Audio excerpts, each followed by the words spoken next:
In today's video, I'm going to teach you some practical and straightforward ways to move down in Google Sheets efficiently. Whether you're navigating a large dataset or just moving through your daily spreadsheet tasks, these tips will help you work with ease. Let's start with some keyboard shortcuts.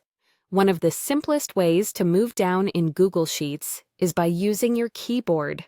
By pressing the down arrow key, you can easily move down one cell at a time.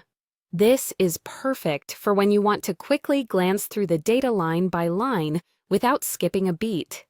If you find yourself typing in a cell and want to go down after each entry, just press Enter.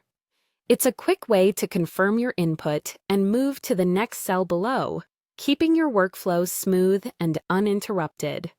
Now, for those times when you're working with a more extensive spreadsheet and need to navigate quickly to the bottom of a filled column, the keyboard shortcut, Ctrl plus the down arrow key, really comes in handy.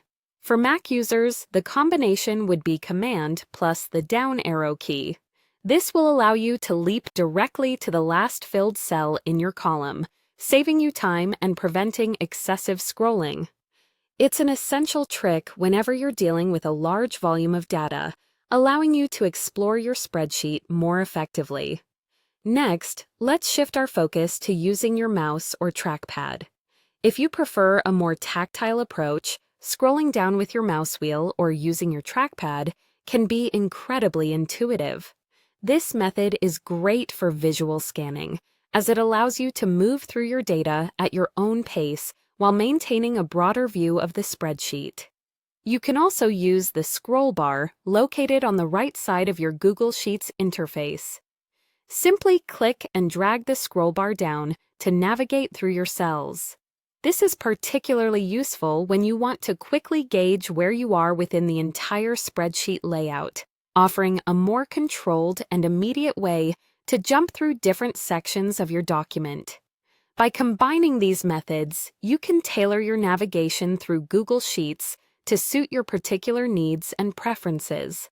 Whether you're a fan of keyboard shortcuts or prefer the tactile feedback from your mouse or trackpad, each technique offers its own unique advantages. Mastering these will undoubtedly enhance your productivity and efficiency, allowing you to handle large sets of data with proficiency and ease. Thanks for watching, and I hope you find these tips helpful in navigating your future spreadsheets. Don't forget to practice these methods to see which one works best for you.